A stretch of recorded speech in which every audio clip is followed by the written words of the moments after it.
to you. Lord, I'm ready to be filled. Lord, a virgin pure in heart I want to be. I'll pay for extra oil willingly. Watch, be ready, we know not the day he comes. Are your vessels filled with oil? Are you faithful serving ones? Let's go out to meet him. He's the most precious one. Turn your heart toward Christ the bridegroom, whom you love. Lord, I give my time to you. Lord, I'll watch by loving you. Lord, your living word I want more to receive. Lord, find me washed and cleansed so thoroughly. Watch, be ready, we know not the day he comes. Are your vessels filled with oil? Are you faithful serving ones? Let's go out to meet him. He's the most precious one. Turn your heart toward Christ the bridegroom, whom you love. Lord, a talent I've received. Lord, through my ability. Lord, I now begin to trade immediately. Lord, find me good and faithful, serving thee. Watch, be ready, we know not the day he comes. Are your vessels filled with oil? Are you faithful serving ones? Let's go out to meet him. He's the most precious one. Turn your heart toward Christ the bridegroom, whom you love.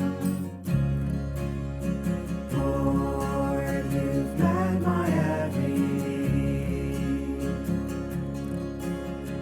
Lord, I'll serve you as a priest. Lord, I'll minister the life that I've received. Judul malam ini, sore hari ini, yaitu mengenai kunci mengalami kelepasan dari dosa. Saudara-saudari, puji Tuhan, sore ini kita melihat mengenai judul ini. Ini adalah judul yang sangat tidak disukai oleh iblis. Mengapa? Karena judul ini adalah judul yang sangat tidak disukai oleh iblis. Mengapa? Karena iblis tidak mau kita lepas dari dosa. Iblis tidak mau kita sebagai umat Allah atau orang Kristen mengalami kelepasan dari dosa. Karena saudara-saudari, kalau kita mengalami kelepasan dari dosa, maka iblis tidak lagi memiliki satu tumpuan untuk mendakwa kita. Kita tahu, saudari, di dalam kitab Wahyu, di sana Allah berkata bahwa pekerjaan iblis adalah mendakwa kita siang malam di hadapan Allah kita. Ini adalah pekerjaan iblis. Tetapi dia mendakwa kita pasti dengan satu dasar. Contoh ya, ketika Anda berbuat dosa, maka iblis memiliki satu dasar mendakwa Anda di hadapan Allah siang dan malam. Maka inilah pekerjaan iblis. Coba kalau Anda tidak berbuat dosa, pasti Anda tidak akan memiliki hati yang gak enak ya. Tapi coba kalau Anda barusan aja berbuat dosa, mungkin Anda telah mencuri. Pasti di dalam hati Anda ada satu hati yang gak enak, hati yang gak senang, hati yang gak damai. Saudara, ini adalah dakwaan iblis. Jadi dakwaan iblis adalah tergantung dari dasar, yaitu apakah kita berbuat dosa apa tidak. Jika kita berbuat dosa, maka dia memiliki satu dasar di hadapan Allah untuk mendakwa kita.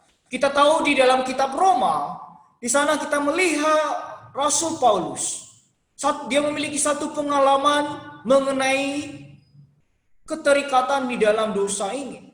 Sehingga ia mengatakan di dalam Roma pasal 7 ayat 24, dia mengatakan di sana, aku manusia celaka, siapakah yang akan melepaskan aku dari tubuh maut ini?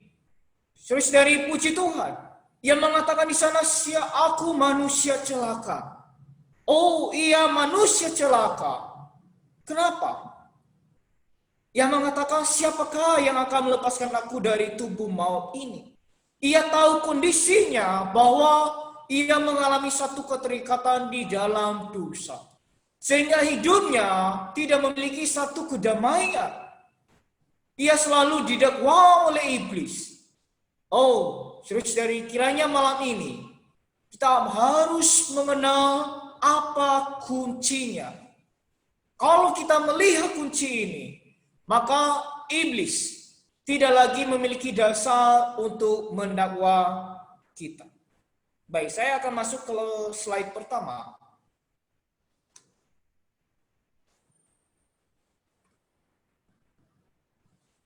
Oke, maka kita perlu melihat dua aspek dosa. Poin pertama, sifat dosa yang ada di dalam berbentuk tunggal. Nah, ketika kita lihat di dalam kitab Kejadian, ketika manusia jatuh di dalam dosa, maka di sana, kalau saudari melihat gambar ini, di sana iblis menginjeksikan dirinya ke dalam manusia, yaitu ke dalam Hawa dan Adam. Sehingga ketika manusia jatuh ke dalam dosa, maka manusia menerima hayatnya iblis. Jadi ketika manusia jatuh ke dalam dosa, manusia menerima satu hayat, yaitu hayat iblis. Seharusnya, saudari, ketika Allah memberikan dua pohon di Taman Eden, kita tahu satu pohon pengetahuan yang baik dan yang jahat, dan yang kedua adalah pohon kehidupan atau pohon hayat. Maka Allah menyuruh Hawa dan Adam ini supaya mereka memakan buah pohon kehidupan. Tetapi saudari, kita melihat di dalam kitab Kejadian mengenai kejatuhan manusia. Di sana manusia pertama, Adam dan Hawa memakan buah pohon pengetahuan yang baik dan yang jahat, yang tidak dikehendaki oleh Allah. Maka ketika Allah menyuruh mereka memakan buah pohon kehidupan, di sana Allah bermaksud adalah supaya manusia boleh menerima apa adanya Allah. Saudari, puji Tuhan. Di sana Allah berketetapan yang memberikan satu pohon kehidupan di Taman Eden, supaya manusia menerima Allah, supaya manusia boleh menikmati apa adanya Allah. Tetapi saudari, ternyata tidak semudah itu. Iblis mulai menggoda manusia. Ia tahu, ia mulai menggoda Hawa. Lalu ketika Hawa tergoda, maka Adam juga tergoda. Sehingga mereka memakan buah pohon pengetahuan. Dan ketika mereka memakan buah pohon pengetahuan ini, maka manusia menerima haya iblis. Oke, kedua adalah perbuatan dosa yang ada di luar, dan ini berbentuk jamak, saudara. Dan ini adalah dosa-dosa di dalam perbuatan kita. Oke, apakah dosa dalam perbuatan kita? Di dalam 1 Yohanes pasal 5 ayat 17, di sana Rasul Yohanes mengatakan, semua dosa, semua kejahatan adalah dosa. Saudari, semua kejahatan adalah dosa. Kejahatan adalah menurut, tadi saya sempat searching ya di KBBI. Kejahatan itu adalah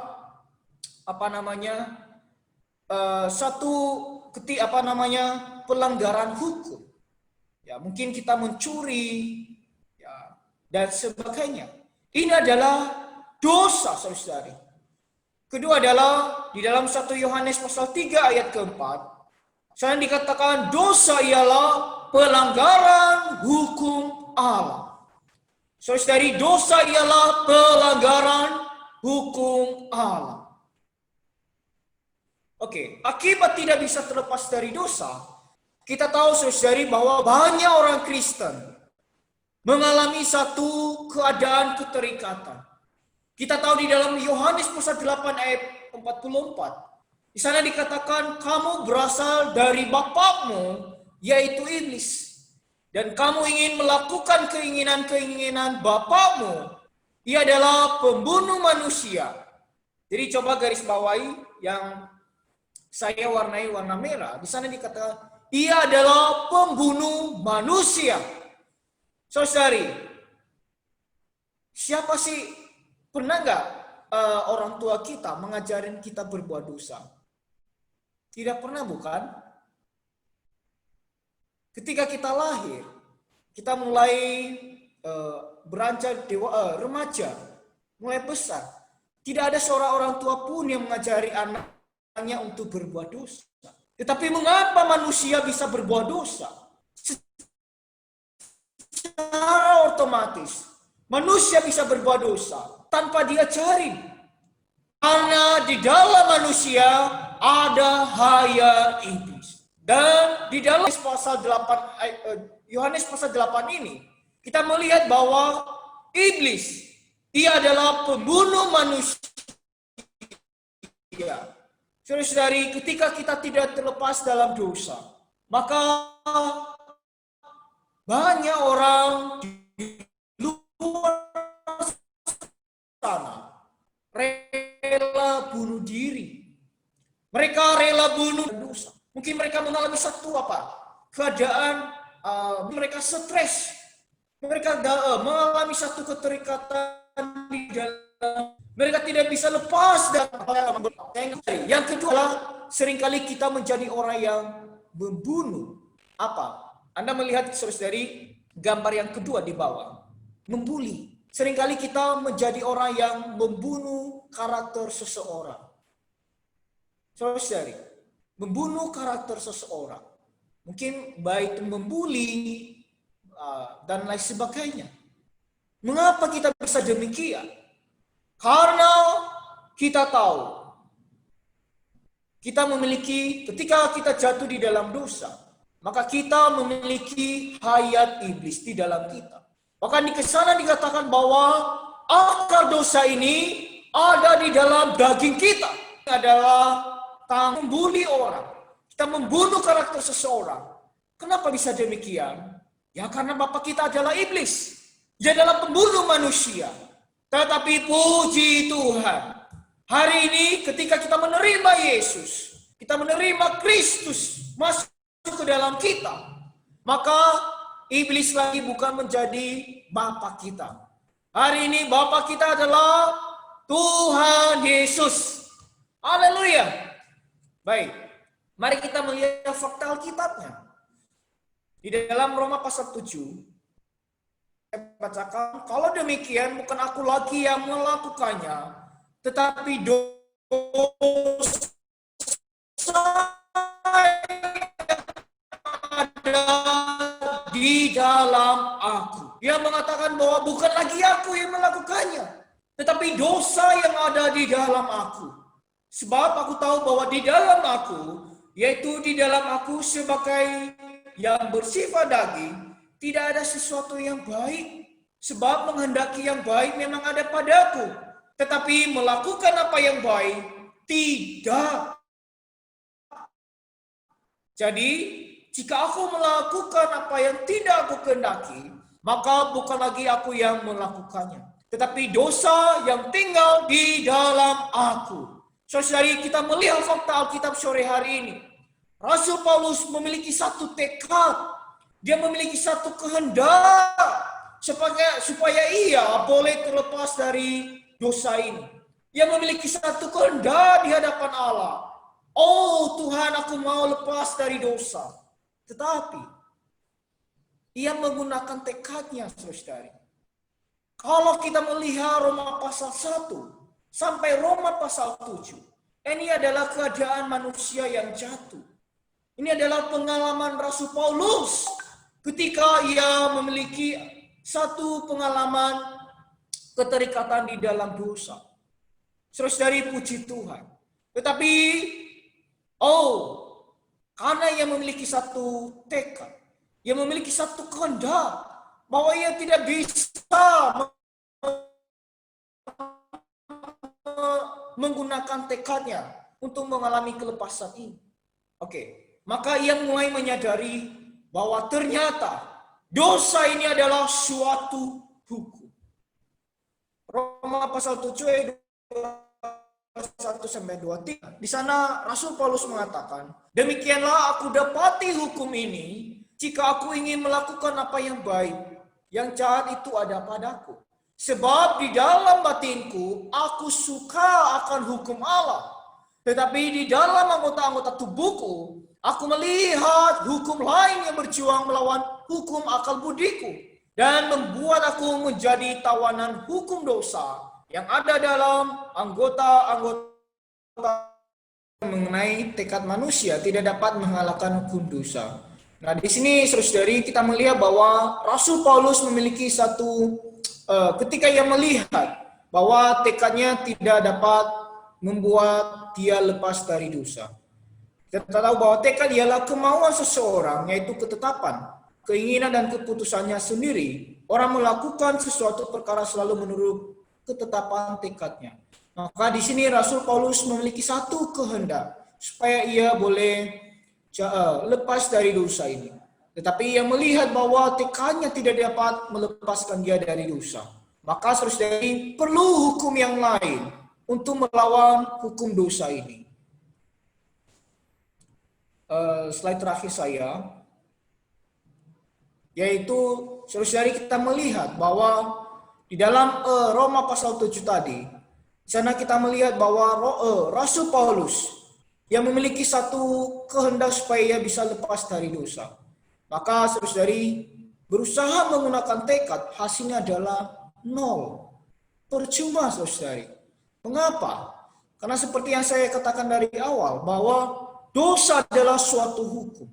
Kalau Anda mungkin saudari melihat hukum gravitasi. Ketika Anda menjatuhkan sesuatu dari atas ke bawah, dia otomatis akan jatuh. Karena itu adalah hukum gravitasi. Pasti sesuatu yang dijatuhkan dari atas otomatis akan jatuh ke bumi, ke bawah. Sama dengan halnya dosa. Dosa adalah suatu hukum. Maka untuk melawan hukum dosa ini, maka perlu satu hukum yang lain. Jadi di sana Roma pasal 7 ayat 24, di sana Rasul Paulus mengatakan bahwa aku manusia celaka. Siapa yang akan melepaskan aku dari tubuh maut ini? Yang melihat kondisinya bahwa tidak bisa menggunakan tekad. Kiranya kita memiliki satu pengenalan yang tepat mengenai lepas dari dosa ini. Saya katakan bahwa lepas dari dosa perlu satu hukum yang lain. Kita tadi sudah melihat Paulus menyadari dan kita pun harus menyadari bahwa kekuatan tekad manusia itu sangat terbatas. Ya, seperti tadi saya sempat sampaikan, saya bertekad. Ya, besok pagi coba saja ya, Anda bangun, Anda bertekad untuk tidak malas ya. Hari ini aku mau rajin dengan segenap hati. Tapi 1 jam kemudian masih menjadi bagian dari rakyat rebahan ya. Jadi masih 1 jam di kasur ya. Orang udah bertekad banget untuk rajin ya dan lain sebagainya. Kenapa? Karena tekad manusia yang jatuh itu tunduk terhadap sebuah hukum. Sama seperti Anda mau coba lompat setinggi mungkin, pada akhirnya juga jatuh lagi ke tanah. Kenapa? Karena ada sebuah hukum namanya hukum gravitasi. Nah, hukum dosa itu membuat apapun, perbuatan apapun yang dicoba dilakukan manusia untuk menebus kesalahannya menjadi sia-sia. Manusia berbuat baik, berusaha untuk melakukan ini, berusaha untuk menutupi ini, dan itu tidak ada yang berhasil. Kenapa? Karena ada yang namanya hukum. Nah, karena itu puji Tuhan. Waktu Tuhan Yesus mati di kayu salib, dia membereskan yang namanya hukum dosa dan hukum maut. Sehingga melalui kematian Tuhan Yesus di kayu salib, dosa menjadi tidak ada kuasanya, maut atau kematian menjadi tidak ada sengatnya. Kenapa? Ya karena ada satu hukum yang Tuhan berikan di sana. Nanti kita akan lihat. Cuma itulah sebabnya di Yohanes pasal 3 ayat 16 dikatakan, ya sebab begitu besar kasih Allah akan dunia ini, sehingga ia mengaruniakan anak yang tunggal, sehingga apa? Setiap orang yang percaya tidak binasa.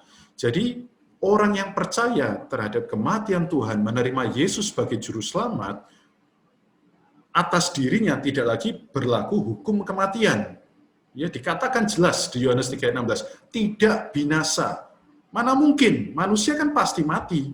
Tetapi ayat ini mengatakan tidak akan binasa, melainkan beroleh hidup yang kekal. Berarti ada satu hukum yang terkalahkan ya, satu hukum yang berhasil dilenyapkan. Kemudian upah dosa adalah maut ya. Artinya dosa itu juga ada karena kematian. Kematian adalah bagian dari dosa dan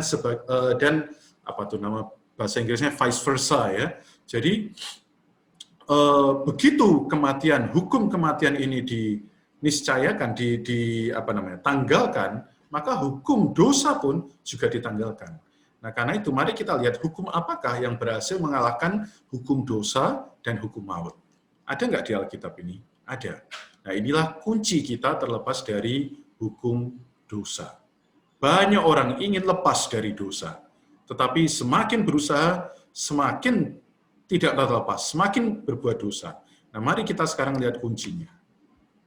Adalah melalui hukum roh ya, yang memberi hidup. Kata hidup di sini adalah hidup kekal. Dalam bahasa Yunani-nya adalah zoe. Ya, zoe artinya hidupnya Allah.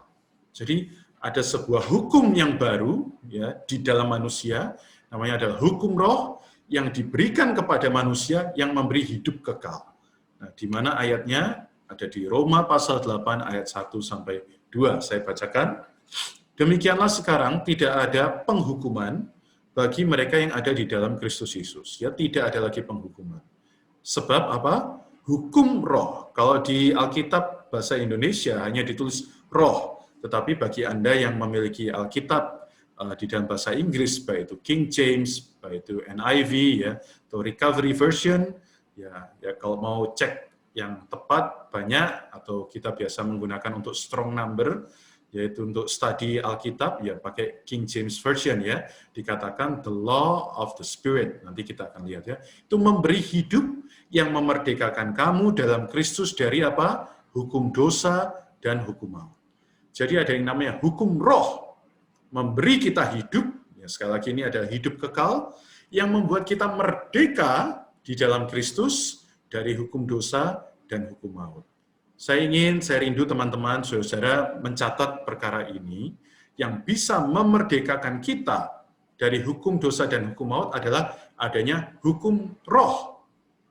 Ada di mana hukum roh itu? Di dalam Kristus. Karena Allah Tritunggal tidak terpisahkan. Ketika ada Kristus, di situ juga ada roh. Dan di dalam roh ada yang namanya hukum roh. Ya. Karena ini Bible study, nggak apa-apa ya, kita sedikit pusing-pusing. Apa itu ya, ini kok istilah baru. Tetapi inilah yang ada di Alkitab. Dan ini jarang sekali dikupas, karena ini tidak mudah untuk dipahami. Namun puji Tuhan, sore hari ini, Kalau saya lihat ada Kak Lili ya yang di Sydney, mungkin sudah malam di sana, tapi puji Tuhan, Anda datang, Anda bisa tahu bahwa di dalam Anda dan saya, saudara-saudara, teman-teman, ada sebuah hukum yang baru yang memampukan kita, manusia-manusia yang tidak berdaya ini, untuk secara otomatis merdeka dari hukum dosa dan hukum maut. Mari kita cek slide berikutnya. Ya, ini adalah bahasa Inggrisnya ya. For the law of the Spirit of life has freed me. Jadi hukum roh hayat, ya ada kata of life-nya. Jadi ini bukan hanya mengacu kepada sebuah hukum roh, ya ini roh yang memberi hidup ini ya adalah the spirit of life has freed me. Ya, jadi dalam bahasa Yunaninya, kalau mau melihat bahasa yang sebenarnya ini juga dikatakan di dalam Alkitab adalah nomos tu pneumatos, ya jadi hukum roh. Jadi saudara-saudara, ketika Anda percaya pada Tuhan Yesus, di dalam Anda, saat Anda dilahirkan kembali, Anda mendapatkan karunia Roh Kudus. Nah, di dalam karunia Roh Kudus itu, atau sebenarnya ini adalah Allah Tritunggal itu sendiri masuk ke dalam Anda, sebagai roh itu, dia datang untuk memberikan satu hukum. Nah, hukum ini overcome. Hukum ini mengalahkan, melampaui dua hukum sebelumnya yang ada di dalam kita, yaitu hukum dosa dan hukum maut. Ya, bagi orang-orang yang tidak percaya Tuhan, di dalam mereka ada hukum dosa dan hukum maut. Sehingga roh mereka masih mati, jiwa mereka masih rusak, tubuh mereka masih fana. Tetapi saudara, bagi Anda yang percaya Tuhan Yesus, roh Anda saat ini juga sudah kekal. Ya. Jiwa memang menjadi medan peperangan antara daging dan roh. Karena itu seringkali tadi kita sudah percaya Tuhan, ingin bebas dari dosa, tetapi kok makin berusaha makin tidak ada. Kenapa? Karena jiwa kita belum dikuasai oleh hukum roh. Ya, roh kita sudah sepenuhnya.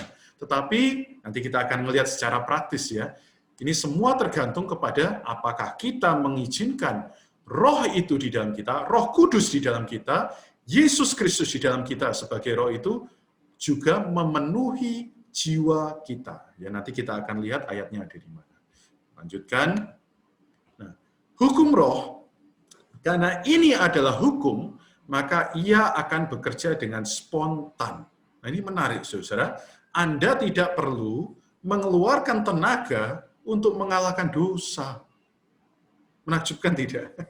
Jadi, saudara-saudara, asal Anda menyadari di dalam Anda ada roh itu, dengan hukumnya, ya Anda berkontak dengan Roh Kudus di dalam Anda, maka tanpa perlu mengeluarkan tenaga, saudara, Anda tidak akan berbuat dosa. Anda akan otomatis mengalahkan dosa. Kenapa? Karena bukan Anda yang mengalahkan, tetapi Roh Kudus di dalam Anda yang sudah mengalahkan. Ya, di atas salib 2000 tahun yang lalu Tuhan Yesus sudah mengalahkan dosa, kematian, hukum Taurat, apalagi manusia lama, ciptaan lama, dunia, bahkan iblis sekalipun sudah dipakukan di atas kayu salib. Tetapi di dalam pengalaman kita, ya Tuhan ingin mengalahkan perkara-perkara yang ada di daging kita dari hari ke hari. Karena itu saudara, kenapa di dalam pengalaman sekalipun sudah percaya Tuhan, kadang gagal, kadang sukses, kadang berhasil, kadang jatuh lagi ke dalam dosa. Karena ini adalah perkara Anda mengizinkan Roh Kudus yang 2000 tahun lalu sudah mengalahkan, hari ini Anda libatkan dalam hidup Anda juga untuk mengalahkan dosa, mengalahkan maut di dalam daging Anda. Ya, Anda tentu ingat, saudara-saudara, waktu Tuhan Yesus mati di kayu salib, tirai itu terkoyak ya, tirai bait Allah dari atas ke bawah.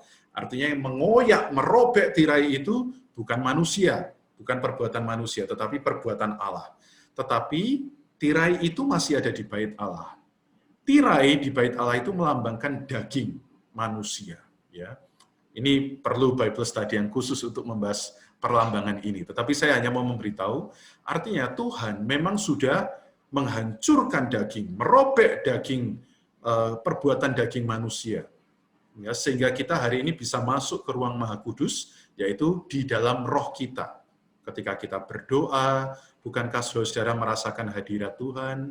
ketika Anda memuji Tuhan, Anda menyembah Bapa, ya, bukankah Anda merasakan ada hadirat Tuhan? Itulah yang Tuhan kerjakan di atas kayu salib, membuka jalan yang baru dan hidup sehingga kita bisa masuk ke ruang Maha Kudus. Bayangkan saudara-saudara, di Perjanjian Lama yang bisa masuk ruang Maha Kudus itu cuma imam-imam. Ya, umat biasa, apalagi kita ya, orang kafir ya, mau masuk ke ruang kudus saja, mati, binasa. Apalagi ke ruang Maha Kudus. Tapi melalui kematian Tuhan, jalan untuk masuk ke ruang Maha Kudus dibukakan bagi kita. Tetapi sekali lagi, tirainya memang sudah terkoyak, tetapi masih ada di sana. Artinya apa? Daging kita memang sudah Tuhan pakukan di kayu salib, tetapi masih ada. Ya, ini ya. Ini daging saya, ya, kadang mata ya masih suka melakukan perbuatan yang tidak baik. Mulut masih suka memperkatakan yang tidak baik. Telinga masih suka mendengar yang tidak baik. Itu apa? Daging. Karena di dalam tubuh saya masih hidup di dalam tubuh daging. Ya, bukan berarti, oh kalau saya sudah dilahirkan kembali, saya masih belum pasti keselamatannya. Tidak, saudara-saudara. Sekali Anda dilahirkan kembali, Anda sudah hidup di dalam kerajaan Allah, ya. Yohanes pasal 3 ayat 5 sampai 6. Ya, Anda sudah dilahirkan dari roh, maka roh Anda akan memiliki kekekalan, ya. Maka roh Anda tidak akan lagi binasa. Tetapi kok masih bisa melakukan perbuatan dosa, ya semua ini karena masih ada di dalam daging. Nah, pertanyaannya, gimana lepas dari perbuatan dosa? Kan nggak mungkin kita nanti kelak waktu hidup kekal masih dengan tubuh dosa. Dan Allah tidak akan adil kalau kita selama di dunia masih melakukan dosa, tiba-tiba dalam sekejap, waktu kita meninggal, ya Tuhan panggil, tubuh kita tidak berbuat dosa. Bukankah Allah tidak adil jika demikian? Lebih baik kalau begitu sekarang berbuat dosa saja, ya. Toh nanti waktu sudah meninggal, tubuhnya sudah diubah dengan mulia. Bukan. Saudara, selama Anda masih hidup, ini adalah proses, ya, karena ini akan berkaitan dengan pahala kerajaan 1000 tahun. Ini juga akan sangat panjang untuk membahas ini, saya akan persingkat. Saudara, di dalam Anda dan saya ada yang namanya hukum roh, yaitu berasal dari Roh Kudus. Nah, cara praktisnya bagaimana? Mari kita baca Galatia 5 ayat 16. Maksudku ialah, hiduplah oleh roh, maka kamu tidak akan menuruti keinginan daging.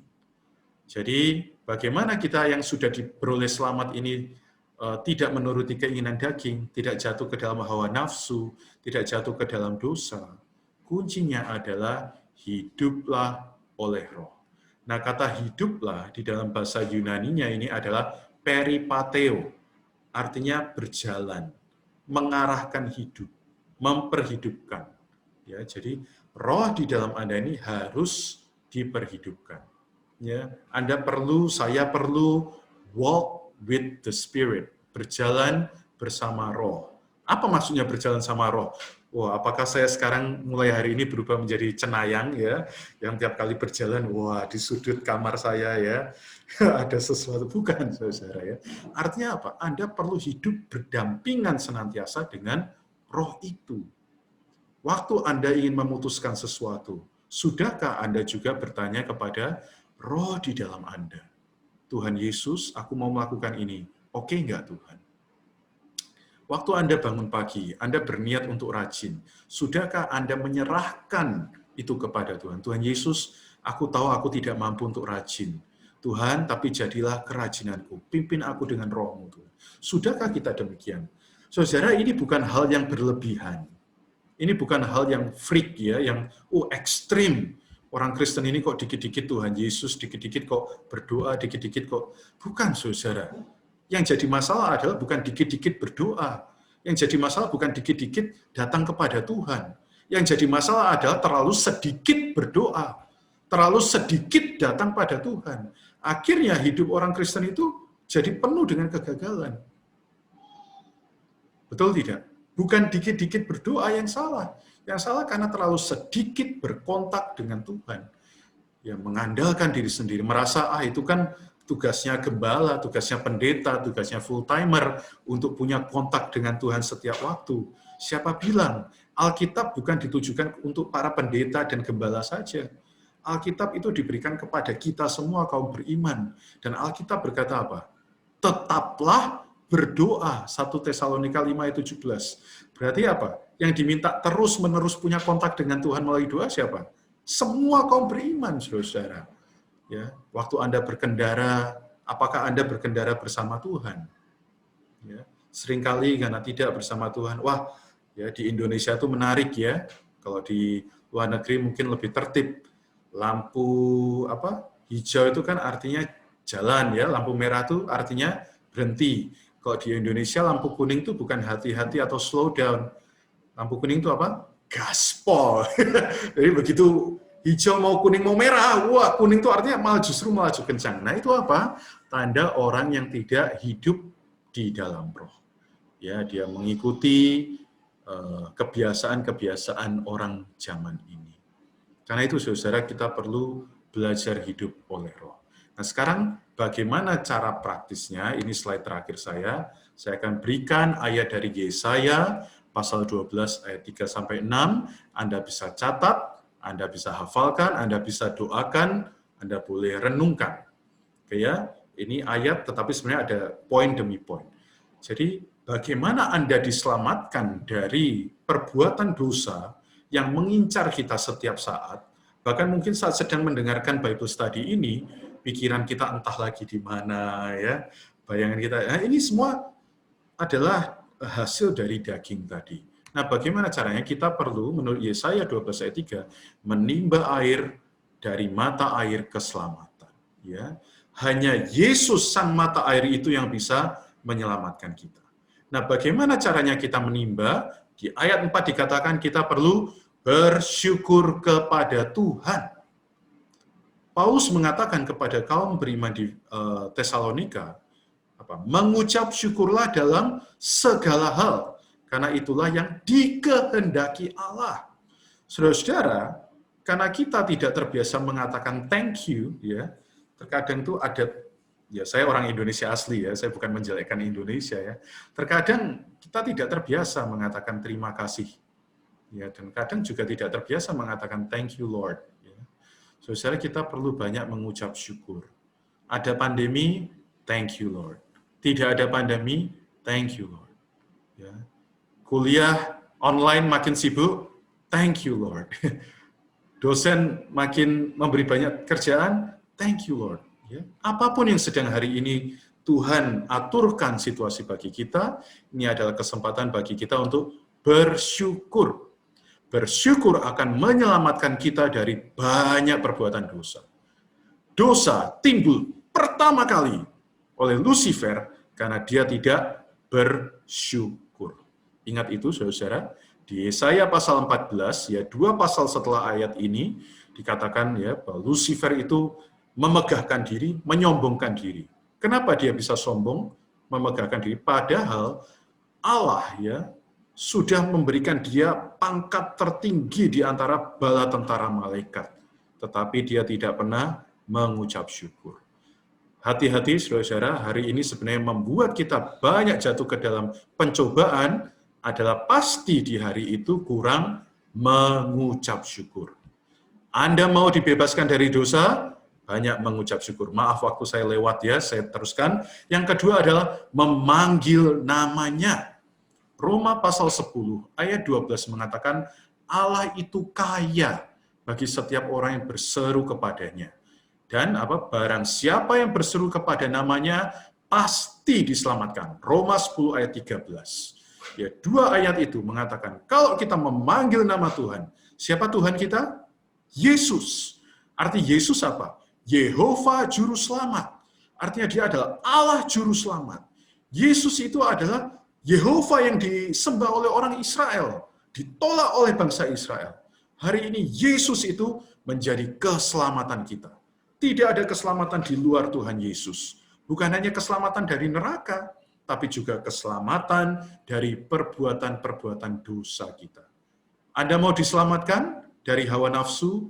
Ya, hari ini Anda buka laptop, Anda buka handphone, gadget Anda, dosa tersedia di depan mata. Gimana bisa mengalahkannya? Anda perlu memanggil nama Tuhan Yesus. Ketiga adalah memberitahukan perbuatannya, bersaksi. Saudara-saudara, Anda kalau banyak bersaksi, otomatis Anda akan diselamatkan dari melakukan dosa. Kenapa? Karena Anda sendiri tersemat ya di dahi Anda adalah ini anak Tuhan. Anak Tuhan yang suka bersaksi. Kalau sampai jatuh ke dalam dosa, rasa hati nurani menuduhnya akan lebih dalam. Tapi kalau kita tidak pernah bersaksi, saudara ya, wah, mau melakukan dosa-dosa yang tersembunyi tidak masalah. Kan saya nggak pernah memperkatakan firman Tuhan, aman, saya berdosa lagi saja. Oh, hati-hati, itu adalah tipu muslihat iblis. Saudara, Roma 10 Wahyu pasal 12 ayat 10 mengatakan iblis pendakwa dikalahkan oleh apa? Perkataan kesaksian. Oh, kita lihat ya, ternyata Alkitab dan Alkitab itu nyambung. Yesaya sama Tesalonika, Yesaya sama Roma, Yesaya sama Wahyu, nyambung semua. Karena inilah Alkitab. Makin bersaksi, makin iblis tidak ada kekuatan untuk membodohi kita. Keempat, memasyurkan namanya, artinya meninggikan namanya. Hari ini siapakah yang ditinggikan namanya di antara kita?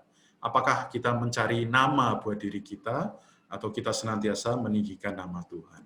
Saya nggak ada banyak waktu untuk menjelaskan. Kelima, bermazmur. Saudara, sekalipun suara Anda mungkin tidak seperti Celine Dion, suara Anda tidak seperti Rio Febrian, tetapi Tuhan sangat mengagumi mazmur Anda. Bernyanyilah. Saudara, ada seorang hamba Tuhan mengatakan, berdoa Anda adalah berperang melawan iblis. Tetapi ketika Anda memuji dan bermazmur, itu sebenarnya Anda sudah mengalahkan iblis. Ya. Jadi lebih banyak memuji, lebih banyak bermazmur, Anda ada kekuatan untuk mengalahkan dosa. Terakhir adalah berseru, seperti tadi memanggil namanya, dan yang keenam ini adalah bersorak-sorai. Ya. Bersorak-sorai ini berlawanan dengan berkeluh. Hari ini banyak orang mengeluh, banyak orang tidak puas yang mengeluh. Ya, itu wajar bagi manusia, tetapi sebenarnya ini tidak wajar bagi orang Kristen. Orang Kristen, ya sekalipun ada yang ayat mengatakan harus berkata kepada roh itu dengan keluhan-keluhan yang tidak terkatakan. Ya betul, Anda perlu mengeluh kepada Tuhan. Ini tidak perlu mengeluh kepada manusia. Anda justru harus menjadi umat yang berhaleluya, umat yang bersorak, umat yang memuji. Saudara, ini 6 poin praktis, saya harap kita semua bisa belajar, makin dipraktekkan, makin kita terbebas dari dosa. Saya tutup di dalam doa, kemudian kita ada tanya-jawab 15 menit terakhir ini ya.